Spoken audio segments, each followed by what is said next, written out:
Un saludo, iglesia. Esta clase concluimos esta serie de 3 partes sobre la mente. Y como vemos, nuestra base es Proverbios 23:7, porque cuál es su pensamiento en su corazón, tal es él. La manera que pensamos es la manera que actuamos.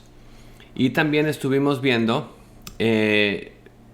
Isaías 55, que nuestros pensamientos no son los pensamientos de Dios. Nuestros caminos no son los caminos de Dios.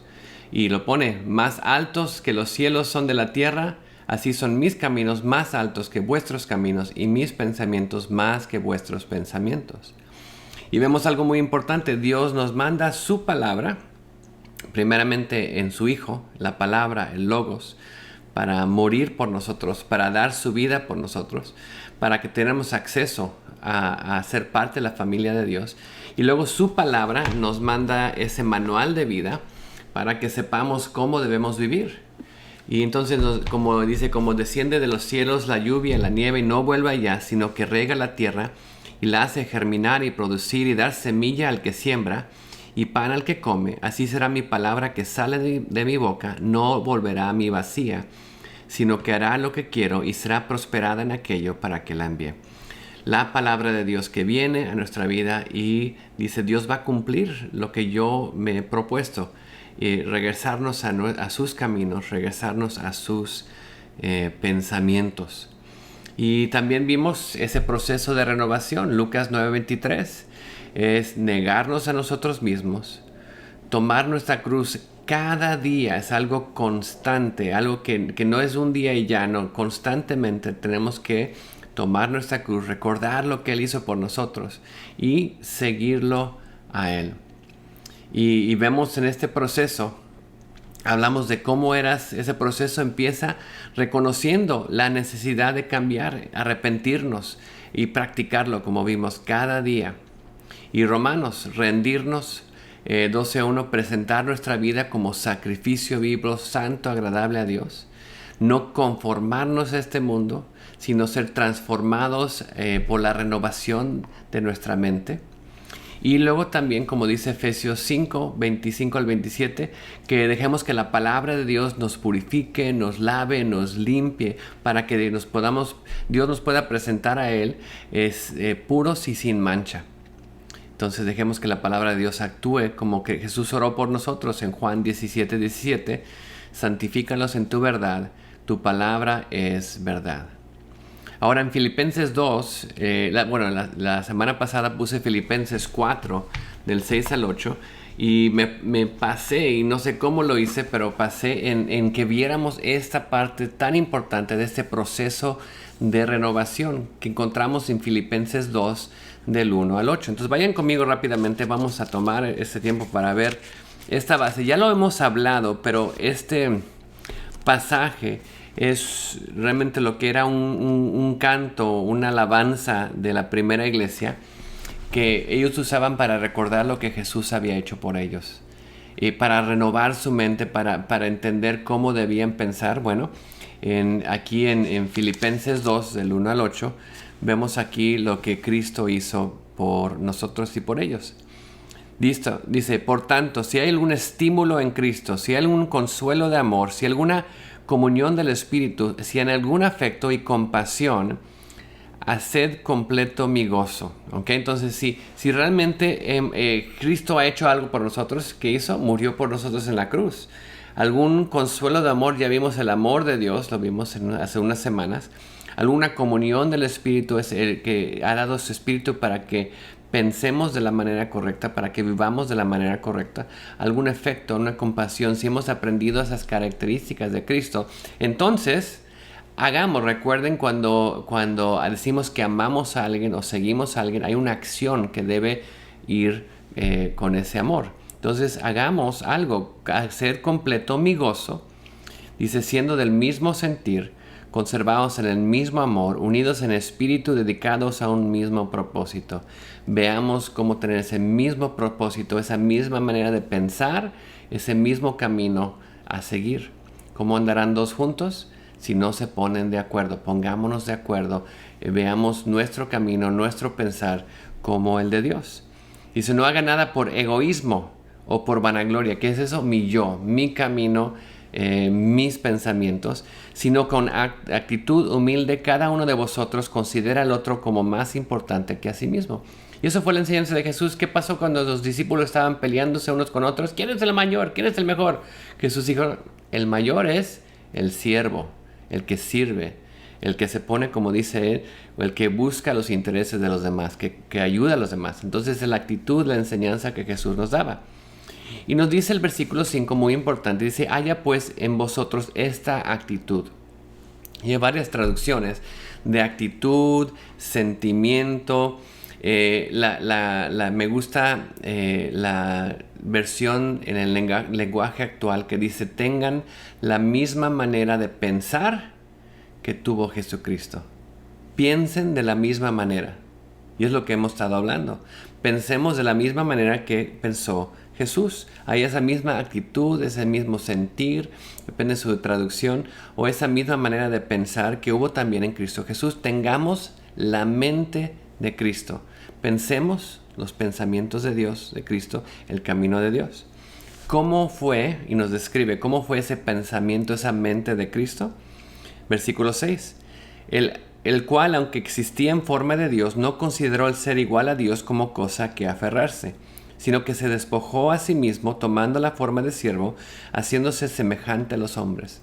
Igual que Jesús el Maestro se ciñó y le lavó los pies a los discípulos, de la misma manera el Dios del universo, el Creador, nos amó tanto que dejó el cielo, se quitó esa gloria que vemos en Apocalipsis, esa gloria grandiosa que nos deja como hombres muertos cuando lo vemos, y se tomó la forma de hombre. Y entonces vemos que nos amó tanto que vino a esta tierra a dar su vida por nosotros. Entonces vemos, se despojó de sí mismo, tomó la forma de siervo, dice, hallándose en forma de hombre, versículo 8, se humilló a sí mismo, aún como hombre, ya vino del cielo a la tierra, pero aún más se humilló a sí mismo, ¿cómo?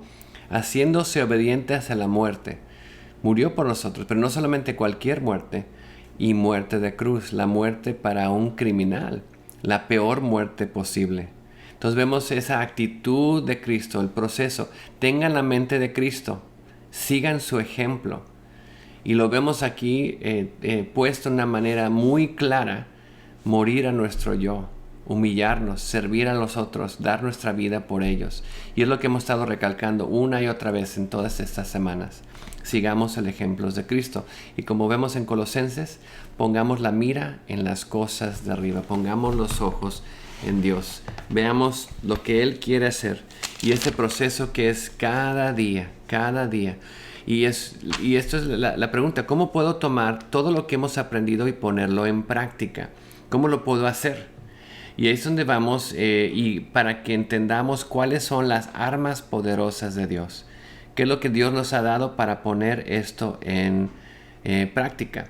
Las armas poderosas de Dios lo encontramos en 2 Corintios capítulo 10, del 3 al 5. Ahora, cuando hablamos de armas, cuando hablamos de esto, y si vamos a 2 Corintios, vamos a ver lo primero que nos damos cuenta es que estamos en una batalla. Esto es una batalla. Esta vida que vivimos tú y yo es una batalla en contra de nuestro yo, en contra de este mundo que nos rodea. Estamos en una batalla día tras día. ¿Qué camino vamos a seguir? Nuestros caminos, nuestros pensamientos o los caminos de Dios y sus pensamientos. Y vemos que nos han sido dados armas. Somos humanos, pero no luchamos como lo hacen los humanos. Veamos lo que dice aquí en el versículo 3. Porque aunque andamos en la carne, no luchamos según la carne. Aunque somos seres humanos, no tenemos armas como pistolas o espadas o cuchillos como seres humanos. No. Tenemos armas espirituales. Dice el versículo 4, porque las armas de nuestra contienda no son carnales, sino poderosas en Dios para destrucción de fortalezas.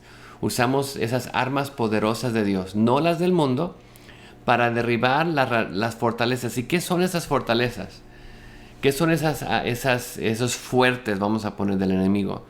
Es el razonamiento humano, el argumento falso, las ideas. Y como les había dicho, recuerden que en nuestra mente tenemos maneras de pensar, maneras de razonar que no van de acuerdo a el camino de Dios. Aún como cristianos, y algo que no podemos ver cuando, por ejemplo, cuando el pueblo de Israel entró en la tierra prometida, en el libro de Josué, conquistaron la tierra prometida, pero todavía había muchos grupitos de cananeos, fortalezas, que tenían que cada uno de ellos conquistar. Algunos las conquistaron y otros no. Esos grupos de cananeos se volvieron fuertes, y cuando se volvían fuertes conquistaban otra vez al pueblo de Israel. Y esa es una ilustración para nuestra vida. Dios ha ganado la batalla, hemos entrado y hemos tomado posesión de la tierra. Él ha tomado posesión de nuestra mente, de nuestra vida. Pero todavía tenemos esas ideas, esas fortalezas, esos pensamientos, esas maneras de hacer cosas que Él dice que tenemos que seguir conquistando, tenemos que seguir poniéndolos y derribando esas fortalezas, esas maneras de pensar, esas maneras de razonar en nuestra vida. Y habla de algo que es día a día, momento a momento, esa batalla que lidiamos tú y yo. Ahora, si tú y yo venimos a Cristo, digo, ya acepté a Cristo, ya tengo una Biblia, ya todo va a estar bien. Vamos a estar en las nubes y siguiendo nuestro propio camino, nuestras propias ideas, o vamos a estar dándonos de golpes y de golpes y de golpes, porque no nos damos cuenta que seguimos en una batalla. Estamos en guerra, el enemigo viene en contra de nosotros, y todavía dentro de nuestra vida no es, vamos a poner, una posesión de alguna manera del enemigo. Somos libres del enemigo, pero dentro de nosotros tenemos áreas en nuestra vida donde el enemigo todavía tiene una fortaleza, donde tiene hábitos en nuestra vida que son una entrada, vamos a poner, para venir y hacernos caer. Es como en Jerusalén, cuando va Nehemías a reconstruir la ciudad y construir el muro de la ciudad. Había todavía áreas donde el enemigo podía entrar, porque el muro no se había construido. Entonces se pusieron a construir el muro, pusieron todas las familias a construir el muro, para que toda la ciudad estuviera rodeada con ese muro, esa fortaleza, para que no entrara el enemigo. En nuestra vida estamos nosotros en este proceso de construcción, de construir los pensamientos correctos, construir esa manera de vivir correctamente. Pero todavía hay huecos o áreas en nuestra vida donde no hemos tal vez ni pensado que es un problema, o no nos hemos dado cuenta, pero son áreas en las que el enemigo entra y puede entrar en nuestra vida y atacarnos, y no estamos preparados. ¿Por qué? Porque no estamos luchando, no hemos derribado esas fortalezas en nuestra vida, no hemos puesto ese muro de protección. Todavía seguimos con razonamiento humano y argumentos falsos. Por eso tenemos que usar la palabra de Dios, esta arma que nos ha sido dada para la destrucción de fortalezas. ¿Y qué es lo que vamos a destruir? No solamente fortalezas, vean el 5, destruyendo especulaciones y todo razonamiento altivo que se levanta contra el conocimiento de Dios, y se poniendo todo pensamiento en cautiverio a la obediencia de Cristo. Entonces, todo lo que se pone en contra de que conozcamos al Señor, toda arrogancia, todo obstáculo, todos esos pensamientos rebeldes que tenemos, y los llevamos a los pies de Cristo. Entonces derribamos esas fortalezas, quitamos esos pensamientos, estamos sacando todas esas cosas de nuestra vida. Pero es un proceso de día a día, momento a momento, y tenemos que darnos cuenta que estamos en una batalla. Y tenemos que capturar esos pensamientos rebeldes y ponerlos a los pies de Cristo, llevarlos a Él, para poder obedecer lo que Cristo nos ha llamado a obedecer. Y destruimos especulaciones, razonamientos altivos, todo lo que se levanta, y lo ponemos a la obediencia de Cristo, al obedecer. ¿Y qué es lo que pasa? Empezamos a ver lo que Él ha hecho por nosotros y tomamos esos pensamientos los capturamos. Ahora, ¿dónde pasa todo esto? Otra vez, la mente. La mente es el campo de batalla. Todos nosotros y esas áreas pasan en la mente. Ahora vamos a dar un ejemplo. Un ejemplo que vemos en Mateo 6, del 24 al 34. Y lo vimos la semana pasada, pero vamos a repasar ahora con esto en mente para ver esas armas que nos ha dado. Mateo 6.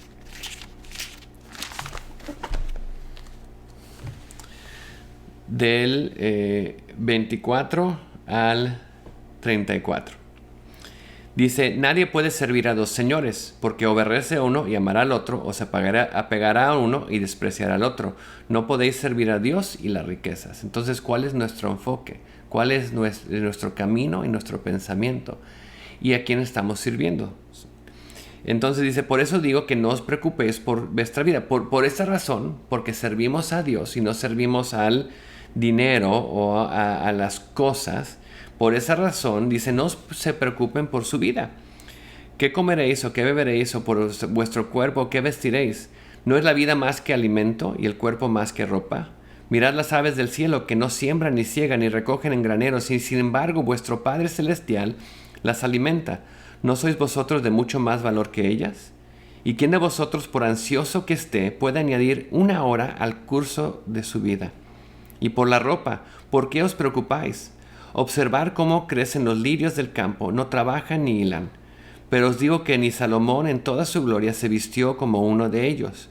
Y si Dios viste así a la hierba del campo, que hoy es y mañana es echada al horno, ¿no os hará mucho más por vosotros, hombres de poca fe? Por tanto, no os preocupéis diciendo qué comeremos o qué beberemos o con qué nos vestiremos, porque los gentiles buscan ansiosamente todas estas cosas, que vuestro Padre Celestial sabe que necesitáis todas estas. Pero buscad primero su reino y su justicia, y todas estas cosas os serán añadidas. Por tanto, no os preocupéis por el día de mañana, porque el día de mañana se cuidará de sí mismo. Bástale a cada día sus propios problemas. Lo hablamos la semana pasada. La preocupación que podemos tener en nuestra vida, estar tan enfocados en mira lo que tengo que preocuparme y lo tengo, y Dios mira este problema que tengo y no lo quiero soltar y estoy dando vueltas viendo todas las partes de este problema, y Dios dice, dámelo, déjalo, y se lo enseñamos a Dios, mira mi problema, pero no lo soltamos, no lo dejamos, y Dios dice, esa preocupación es una fortaleza donde le estás dando lugar al enemigo para que te haga, ¿qué? Primeramente, ¿qué? Dudar de Dios. Dice Dios, mira el ejemplo de Dios, mira lo que ha hecho con los lirios, lo que ha hecho con todas las bestias del campo, cómo las ha cuidado. Mira, y realmente tú crees que no sabe lo que estás pasando, no sabe lo que estás viviendo. Y a veces es que, pero si confío en Dios, ¿cómo lo va a hacer? Y otra vez, razonamientos humanos. No entendemos cómo Dios puede cumplir o hacer algo. Y es muy difícil para nosotros confiar y descansar en el Señor. Había un misionero que se llamaba Jorge Müller, muy famoso, porque él dijo, yo voy a confiar en esto plenamente. Y él trabajaba con orfanatorios y tenía niños a cargo que tenía que proveer para ellos y tenía que buscar fondos para apoyarlos y todo lo demás. Y dijo, no voy a pedir y mandar cartas y pedir donaciones. Voy a confiar que Dios las va a proveer. Y él descansó en eso. Y a veces yo como director de escuela, iglesia, me quedo, ¿cómo pudo ser? Porque a veces creo que nos falta fe en realmente descansar y confiar en el Señor. Pero él confió en Dios y no pedía, pero Dios le dio más de lo que necesitaba.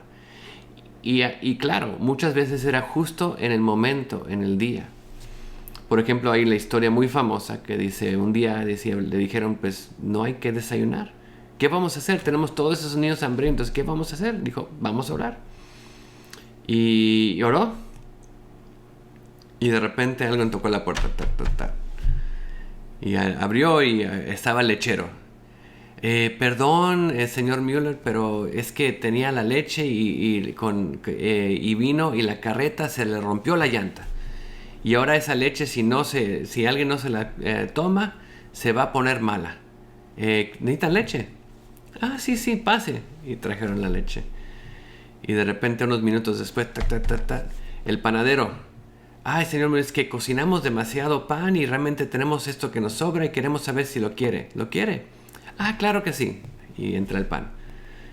Y son esas historias que te quedas, wow. Y eso pasó no solamente una vez. Se pueden leer la vida de George Mueller. Es un gran testimonio. Está en español el libro. Les animo que lo lean para ver testimonio de personas que han hecho esa confianza en el Señor. Pero realmente es un gigante de la fe, porque dices, él realmente descansó y confió en lo que acabamos de leer, Mateo 6 del 24 al 34. ¿Por qué me voy a preocupar? Dios tiene el control. Pero muchas veces para nosotros es difícil ceder ese control y ver, y empieza con esa parte, esa en nuestra mente. Pues ¿cómo lo va a hacer? ¿De dónde va a venir? ¿Qué nos va a dar? Porque humanamente vamos a decir, no sé, ¿cómo lo va a hacer? Se ve imposible en mis ojos. Y la cosa que más que aprendemos a confiar en Él y descansar en Él, más podemos dejar de ser ansiosos, dejar de temer. Y es algo que Dios va trabajando en nuestra vida poco a poco, día a día, mientras cedemos más, mientras soltamos más, mientras descansamos más en Él. Y cada día podemos estar más confiados que Él va a hacer su voluntad. Y debemos dejar y estar confiados de que la voluntad de Dios se va a cumplir y descansar en Él. No mi voluntad, porque ahí es donde viene el problema. Cuando yo quiero que Dios haga esto y quiero que haga esto y estamos tan empecinados en que lo haga así y no lo hace. Y bueno, de voluntad de quién era. ¿Era tu voluntad o era la de Dios? Tenemos que empezar a ver sus caminos y escuchar sus pensamientos para que sigamos su voluntad. Y eso es algo muy importante en esa batalla. Tenemos que seguir las órdenes de nuestro general, del que nos dirige, y no nuestras propias órdenes, pero las de Él. Y viendo todo esto y entendiendo y tomando eso, podemos aprender a no ser ansiosos y descansar en Él. Y no solamente en esta parte de la ansiedad o preocupación, hay muchas cosas, muchos argumentos, muchas fortalezas en nuestra vida. Y dice que tenemos que tomar todos los pensamientos cautivos. Y puede ser tal vez en pensamientos de lujuria en nuestra vida. Y hay áreas que Dios puede... que dejamos que entren estos pensamientos, que entren estas cosas, muchas veces a través de los ojos. ¿Qué estamos viendo? ¿Dónde están nuestros ojos? Y entran estos pensamientos, y empieza a crecer dentro de nosotros. ¿Qué hacemos con eso? Es, como dice eso, capturarlos y ponerlos al pie de Cristo. Dios, cuida mis ojos, cuida lo que está entrando. Dios, te doy esto. Dios, lávame con tu palabra. Y tenemos que tomar cautivos, no estar pensando en ellos. Y hay un buen ejemplo para nosotros, es José. José en la casa de Potifar, Dios lo bendijo de gran manera, pero Satanás lo atacó, y lo atacó a través de la esposa de Potifar, que ella quería, acuéstate conmigo, no huía. Y finalmente lo agarró de su túnica. Y él no se pensó a decir, es que no puedo, es que tu esposo... No, él huyó. No se quedó a hablar con ese pensamiento, a darle vueltas al pensamiento. Es que el razonamiento, porque... No dejó que ese pensamiento tomara raíz y empezara a hacer una especulación, una idea, una imaginación. No le dio vueltas. Lo tomó cautivo, lo soltó y huyó. Y muchas veces lo que hacemos en nuestra mente es que le damos vueltas a los pensamientos. Le vemos por aquí, por acá, y no, pues Dios no quiere, pero debo, pero le damos mucha vuelta a los pensamientos y dejamos que empiece a echar raíces en nuestra vida y nos haga caer. Tenemos que huir, tenemos que tomarlo y ponerlo a los pies de Cristo y dejar que su palabra nos limpie y decir. Por eso es bueno memorizar versículos y poder tener esos versículos de memoria para cuando vengan esos momentos podamos estar recitando y viendo esos versículos de las verdades y promesas de Dios que nos ha dado. Entonces tenemos que entender eso y tenemos que entenderlo de la manera que vemos que esto es algo desde el principio que nos ha atacado. Y no solamente tenemos armas poderosas, tenemos un enemigo que viene contra nosotros y podemos ver sus tácticas, cómo trabaja. Y lo vemos desde el principio en Génesis 3, del 1 al 6. Y ese llamado a un cambio radical viene cuando entendemos cómo el enemigo nos ataca. Vemos ahí en Génesis 3, versículo 1, dice: la serpiente era el animal más astuto de todos lo que Dios, el Señor, había creado. Así que le dijo a la mujer: así que Dios les ha dicho a ustedes que no coman ningún árbol del huerto. Lo que necesitamos ver en ese texto, entender cómo Satanás, que es la serpiente, trabaja. ¿Por qué? Porque Satanás tiene maneras que él trabaja, que él ha usado, él ha probado y realmente no es que cada quien use una táctica nueva. Satanás tiene las tácticas que le han servido por generaciones y por las eras y las sigue usando las mismas tácticas hoy en día y necesitamos reconocerlas. Entonces, la otra parte es reconocer, si vamos a ganar la batalla, tenemos que conocer al enemigo y cuáles son sus tácticas. Una buena batalla, cuando conoces el enemigo, dónde están sus fuerzas, cómo te va a atacar, puedes defenderte de esos ataques. Entonces necesitamos conocer. Y vemos ahí que Satanás, como ese ser creado, era engañoso, era sutil. Y ese engaño es el mismo que actúa hoy en nuestra vida. Está presente en nuestra vida. Entonces, ¿qué es lo que Satanás hace?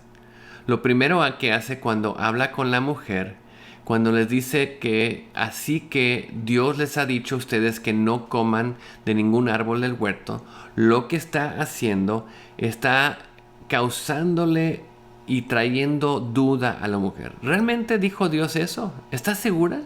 ¿Escuchaste bien? ¿Dijo Dios eso? ¿Así que Dios ha dicho eso? Y la respuesta es, pues, creo que sí. Y te pones a pensar, pues sí, lo dijo y lo piensas. Y lo que quiere causar en la mujer, lo que muchas veces quiere causar en nosotros, es duda. Es duda. Y algo interesante cuando la mujer responde es esto. La mujer le responde a la serpiente: podemos comer del fruto de los árboles del huerto, pero Dios nos dijo, no coman del fruto del árbol que está en medio del huerto, ni lo toquen. De lo contrario, morirán. Algo interesante de ahí es que si vemos la respuesta de la mujer y leemos el capítulo anterior, Dios nunca le dijo que no lo tocaran. Le dijo que no coman de él. Y si no comían iban a morir. No, el tocarlo no era malo. O no era que no era malo, no era necesario decirles, no lo coman, básicamente no estén ahí, no se acerquen. Pero ¿dónde encontramos a la mujer? La encontramos justo ahí, junto a el árbol. A veces pensaba que Adán le dijo a Eva cuando le explicó esto, oye, ni lo toques. Pero bueno, pero parte de eso, cuando no conocemos bien lo que Dios dice, nos puede entrar duda. Porque creo que dijo esto, y creo que la Biblia dice esto. Cuando no conocemos la Biblia, cuando no conocemos las promesas y la palabra de Dios y lo que nos dice que hagamos o no hagamos, podemos muchas veces dudar o tal vez hasta tener mala la información de lo que Dios realmente dice. Por eso es importante conocer la palabra y conocer exactamente lo que dice para que lo podamos poner en acción y no tener duda de ella porque la conocemos, porque la hemos memorizado, hemos meditado en ella. Y no trae duda a nuestra mente porque realmente tenemos una firmeza en el conocimiento de la palabra de Dios. Somos diligentes. Ese obrero aprobado que usa bien la palabra de verdad que dice en 2 de Timoteo. Pero aquí Eva pues no era diligente, no conocía bien la palabra de verdad, y creo que dice que no la comamos ni la toquemos porque si no vamos a morir. Entonces, pero en su mente empezó a entrar la duda, y lo que Satanás quería es que Eva cuestionara a Dios. Y lo que pasa en nuestra vida cuando esto similar pasa con nosotros, que tal vez no es Satanás, pero personas nos preguntan sobre nuestra fe en Dios, sobre qué creemos, sobre las decisiones que hacemos. Si no conocemos bien por qué creemos lo que creemos, no conocemos bien la palabra de Dios, puede entrar duda. Bueno, creo que la Biblia dice esto, pero realmente hemos tomado el tiempo para estudiar y leer y prepararnos. Por eso en 2 Pedro dice que estemos listos para presentar respuesta a todo lo que la gente nos pregunta sobre nuestra fe, para que podamos defender nuestra fe. Otra vez recuerden, estamos en una batalla. Tenemos que aprender a defender esa fe y contestar las cosas que nos preguntan para que no entre duda en nuestra vida. Y esa es la táctica que Satanás usó con Eva y usa con nosotros. ¿Realmente Dios dijo eso? ¿Realmente dijo que nunca te iba a dejar o desamparar? ¿Y dónde está ahora? Ay, pues sí, ¿verdad? Me dijo que no me iba a dejar o desamparar, pero mira dónde estoy, mira lo que está pasando. Y se nos olvida ver cómo es Dios y entender totalmente las promesas del Señor. Satanás quiere que dudemos las verdades de Dios. Entonces necesitamos reconocer estos pensamientos, estas partes que nos causan o quieren causarnos dudar, y tomar esos pensamientos cautivos y ponerlos al Señor. Entonces Eva viene y responde, y Satanás viene en contra del conocimiento de Dios. ¿Y qué es lo que dice en la siguiente? Entonces la serpiente le dijo a la mujer: no morirán. Dios bien sabe que el día que ustedes coman de él, se les abrirá a los ojos y serán como Dios, conocedores del bien y del mal. Básicamente aquí Satanás está viniendo en contra del conocimiento de Dios. Dice: no van a morir. Y le dice: Dios no es justo, Dios le está quitando algo que merecen ustedes. Y esto es lo que Satanás hace muchas veces. Ay, Dios, es que Dios no quiere que te diviertas. Es que Dios no quiere que puedas probar todas las cosas de este mundo. Es que Dios es un aguafiestas. Y dice: Dios te está mintiendo. Hay algo aquí, este conocimiento que tú podrías venir y saber que es mucho mejor, mucho mayor. Tú puedes ser como Dios. Nos dice esa parte, ¿no? Y lo dice ese engaño nos empieza no solamente a hacer dudar a Dios, pero pensar que Dios está en contra de nosotros.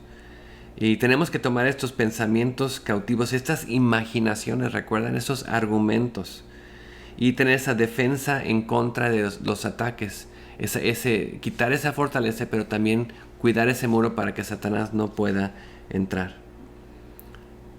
Entonces, cuidando. Dios es fiel en todo lo que va a hacer. Este ataque no es un ataque físico, es un ataque mental. Y reconocer, otra vez como vimos, de no temer, no tener temor, no dejar que la angustia que venga a nuestra vida, sabiendo que Dios nos va a llevar a través de la situación. Y muchas veces puede pasar que estamos pasando un tiempo difícil. Por eso vimos cuando hablamos del amor de Dios.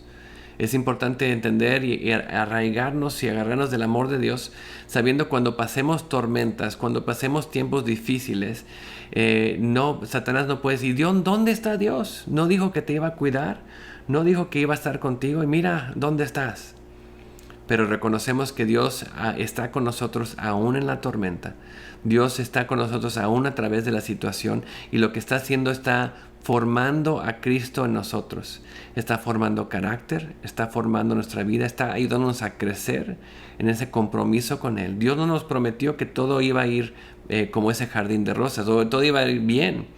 Nos prometió que iba a trabajar en nuestra vida para formarnos a ser más como Él. Y a veces toma eso dificultad. ¿Cuál fue el camino de Cristo? Se sacrificó a sí mismo, dio su vida por nosotros. Y Dios nos llama a poder caminar con Él y vivir de la manera que Él nos ha llamado a vivir. Entonces, y también nos ha llamado a saber que Él, aún en medio de dificultades, aún en medio de la tormenta, Él está con nosotros.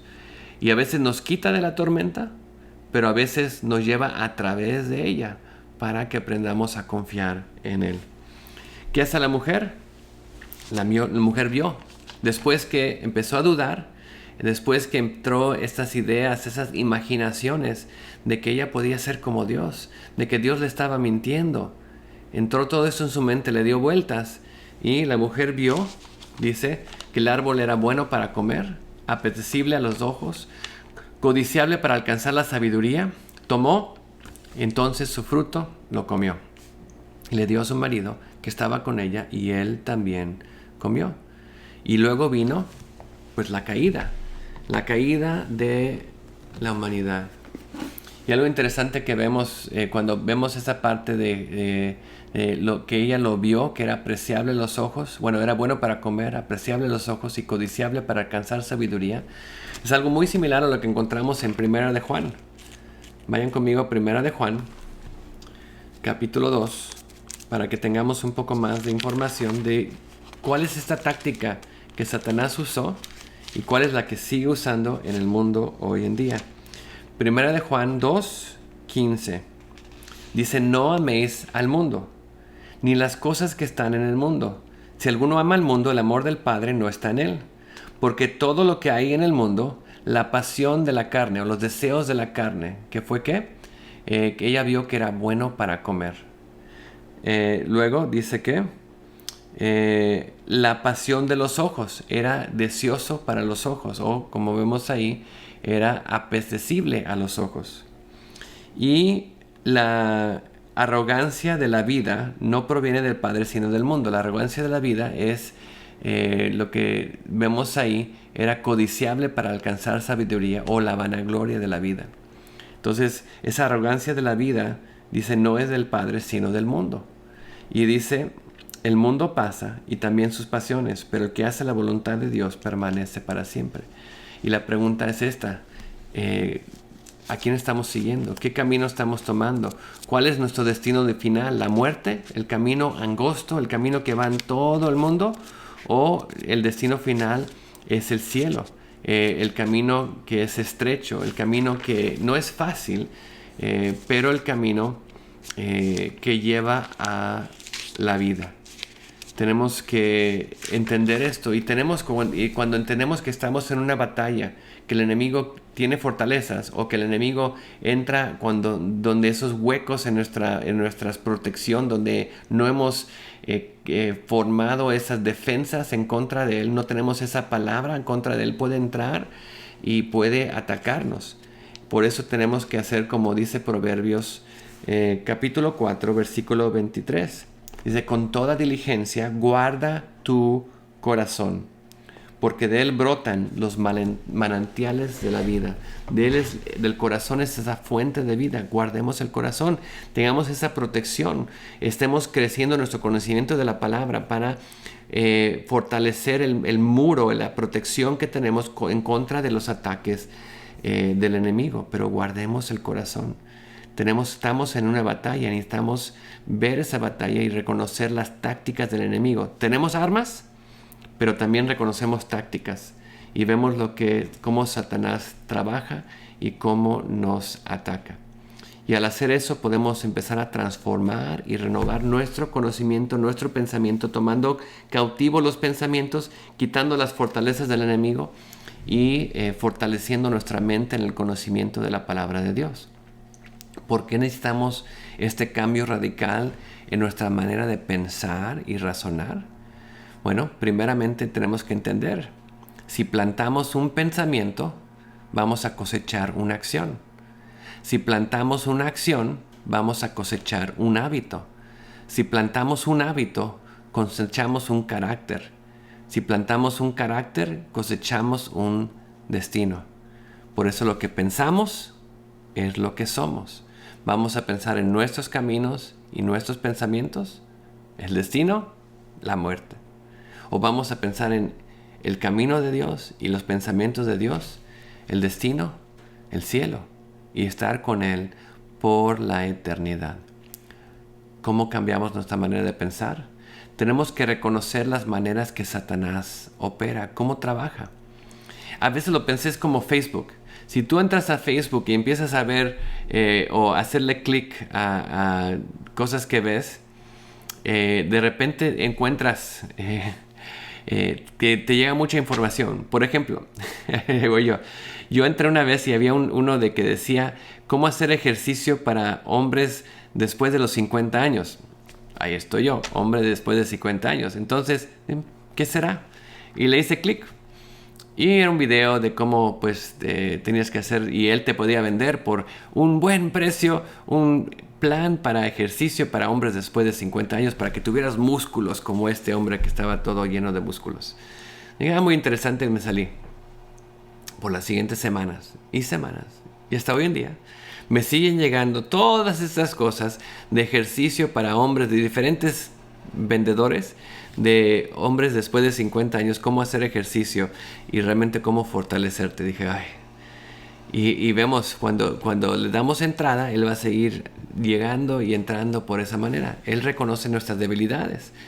Entonces nosotros tenemos que reconocer que necesitamos ayuda, necesitamos tener libertad de esas debilidades.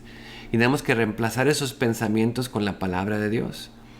Tenemos que afirmar esa fortaleza en nuestra mente y no dejar esos huecos, esas entradas donde entra Satanás, reforzarlos con la palabra, construir el muro como lo hizo Nehemías, cada lado hasta que toda la ciudad esté rodeada, ese muro de la palabra de Dios, memorizar en la palabra de Dios. No solamente memorizar, recuerda, hablamos del atrio de nuestro corazón, la palabra entra en el primer atrio, la parte de afuera, pero para que realmente entre en nuestro corazón y sea parte de nosotros, tenemos que meditar y tenemos que dejar que Dios la ponga y ayude que sea parte de nuestra vida. Tenemos que aceptar y obedecerla.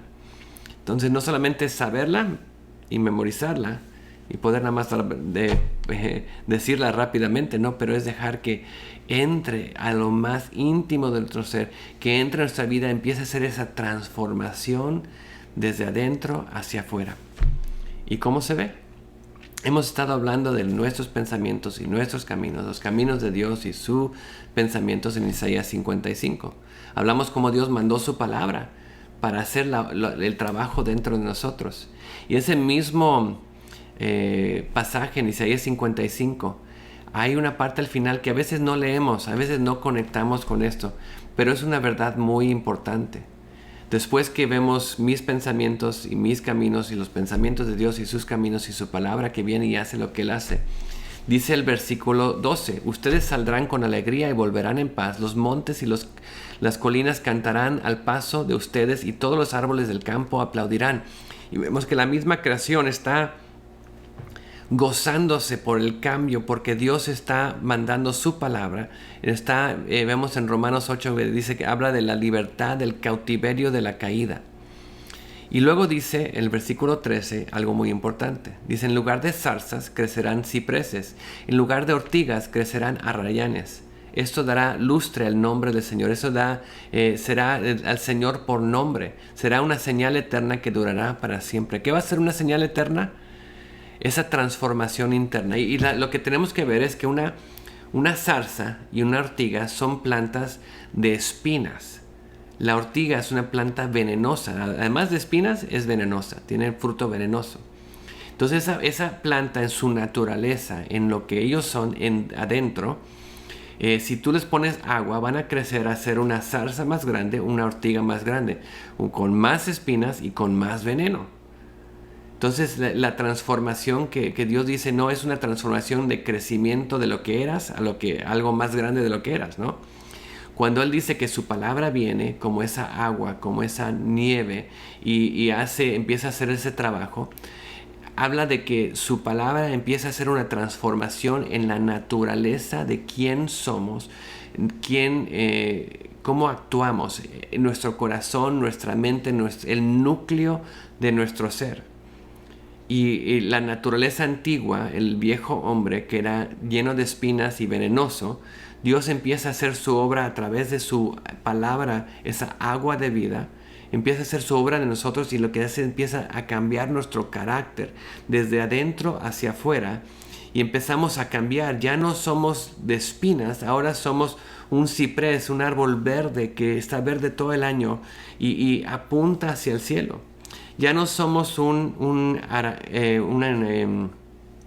ortiga, somos un arrayán, y un arrayán es una planta con flores preciosas y además esas hojas y flores, creo que flores o hojas del arrayán son medicinales. Se usan en tés y cosas medicinales. Entonces son cosas que vemos de algo venenoso a algo medicinal, algo para curar a las personas, algo que era espinoso, algo que apunta hacia Dios. Y vemos ese cambio interno que pasa en nuestra vida. Dice, todo este cambio que Dios hace a través de su palabra, de nuestros caminos y nuestros pensamientos a sus caminos y sus pensamientos, hace una transformación total en nuestra vida. Y dice, esto va a ser una señal eterna que durará para siempre. Le va a dar ese lustre. Vamos a hacer brillar el nombre de Dios. ¿Por qué? Porque estamos siguiendo su camino. Hemos visto más claramente qué significa pensar a la manera de Dios, qué significa seguir el camino de Dios. En eso nuestro amor a Dios ha crecido. Y al crecer nuestro amor a Él lo vamos a querer seguir más de cerca, día tras día, momento tras momento.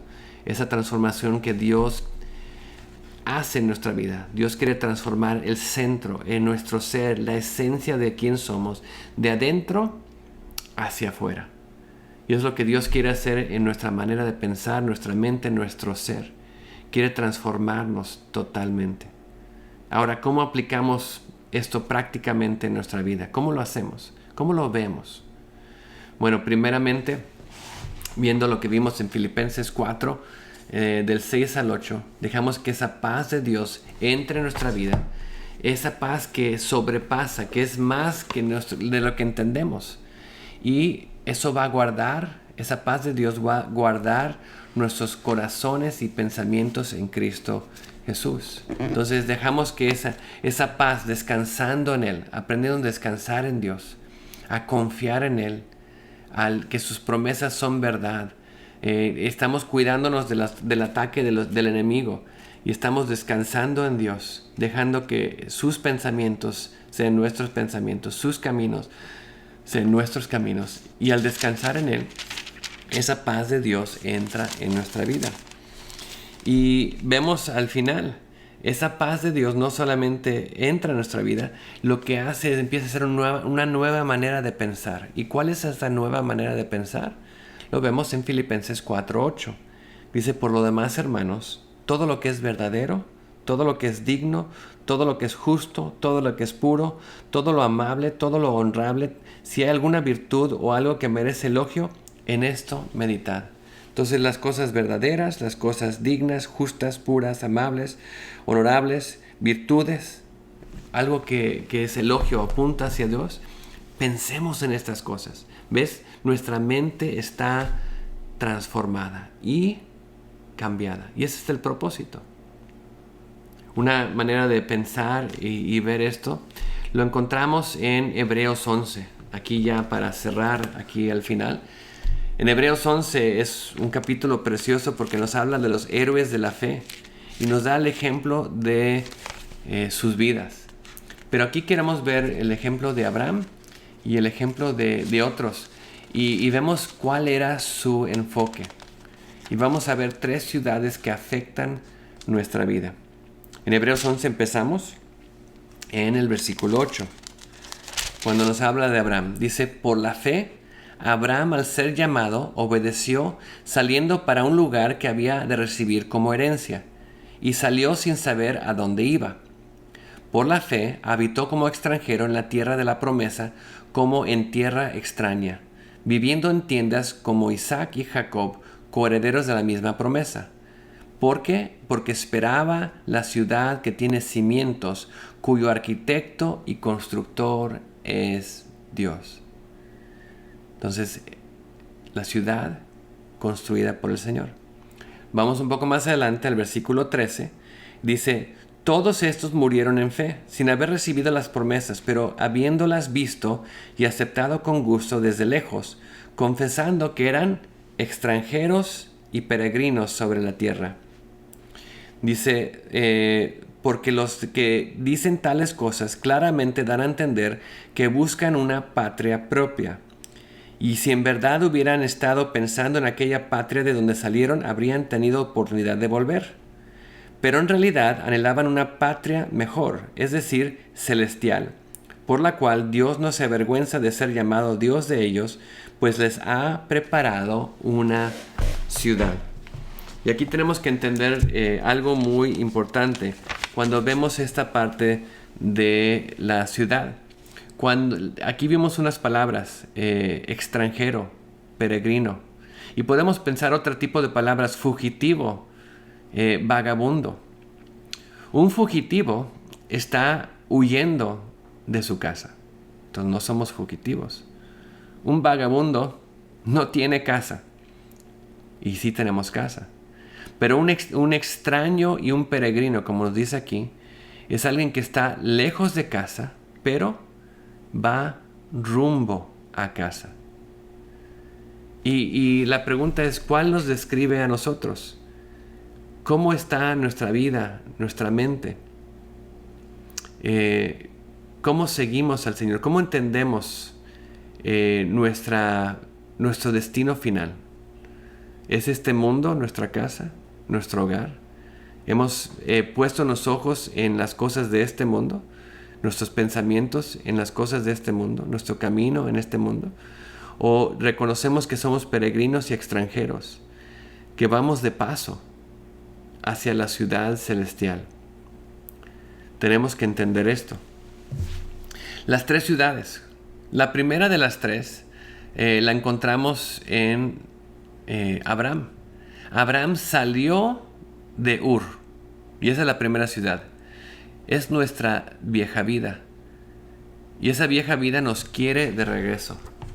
Dice, por la fe Abraham obedeció cuando fue llamado y salió sin saber dónde iba. Un poco más adelante, dice en el versículo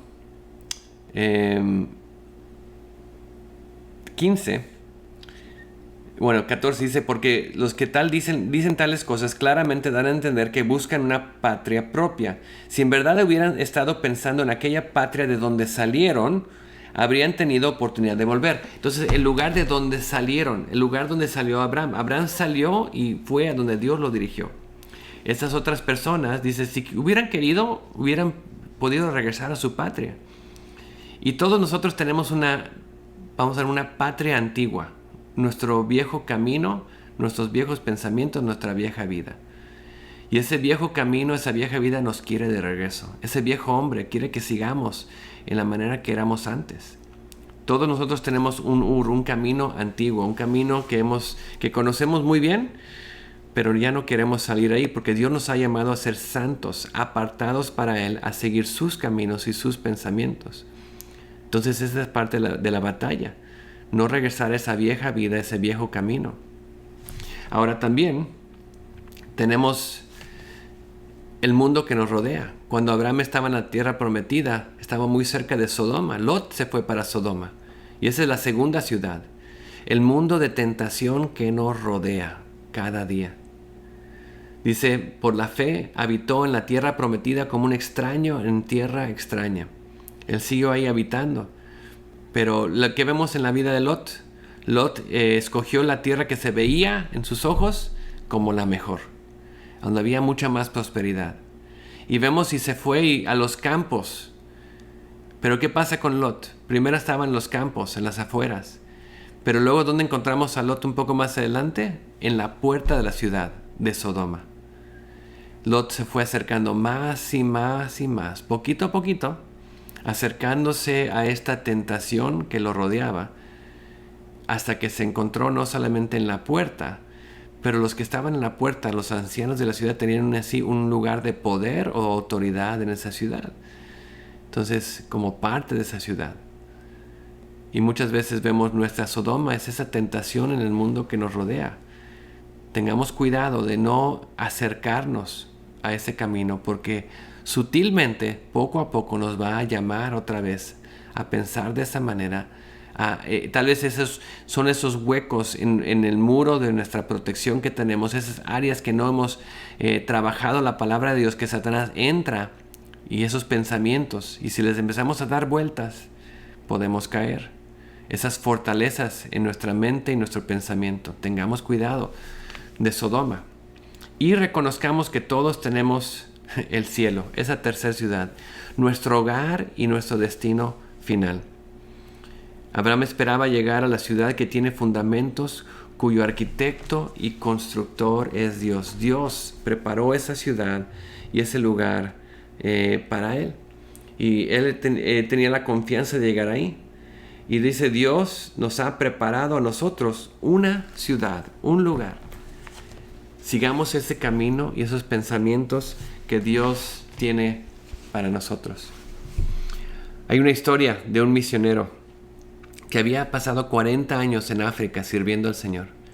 Finalmente se retira y regresa. En ese tiempo era en barco.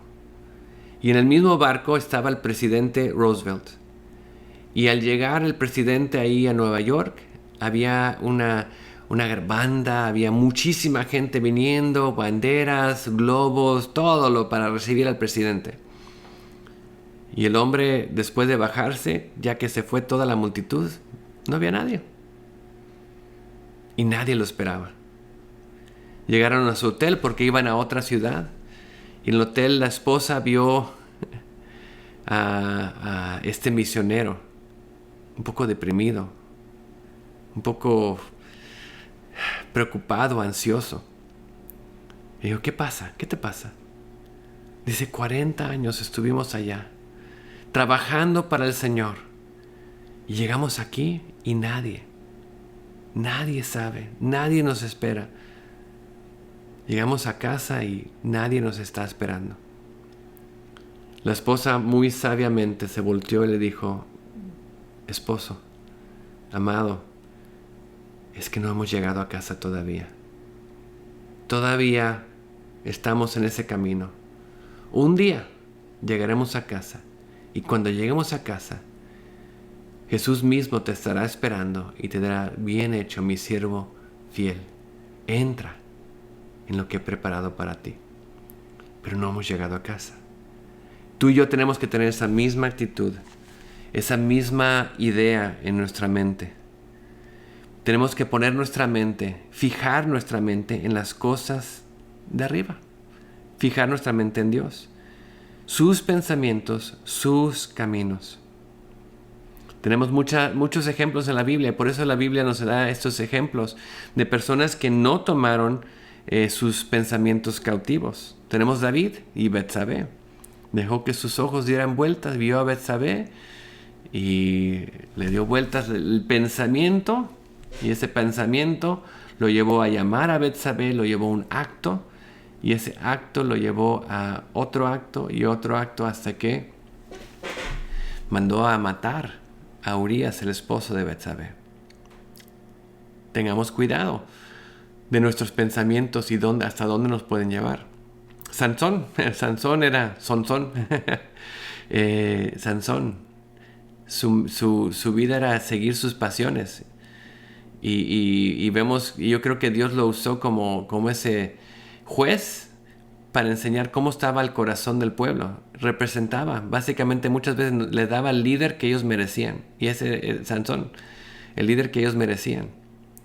Y realmente el pueblo que no seguía a Dios. Judas, que escuchó y supo y siguió a Jesús, pero terminó traicionándolo. Tengamos cuidado de no seguir los pasos de las personas que no tomaron cautivos esos pensamientos, no cambiaron su manera de pensar, su camino, y terminaron mal. O hubo consecuencias. David terminó bien, pero hubo consecuencias de su pecado, consecuencias en su familia, en las siguientes generaciones. Tomemos esas verdades de Dios, su camino, sus pensamientos, y sigámoslo a Él. Sepamos que Dios nos ha dado las herramientas, las armas que que necesitamos, nos ha dado su palabra, ese manual de vida. Y nos ha dado su Espíritu Santo, que es nuestro Maestro, nuestro Consolador, nuestro guía, para llevarnos día a día. Veamos y reconozcamos, que es el primer paso, reconozcamos la gran necesidad de fortalecer nuestra mente en la palabra de Dios. Quitar todo argumento, quitar toda fortaleza y poner esa protección de la palabra, tomando todo pensamiento cautivo y poniéndolo a los pies de la cruz. Que Dios los bendiga, iglesia, y sigamos creciendo en Él día tras día, especialmente aquí, en nuestra mente. Dios los bendiga.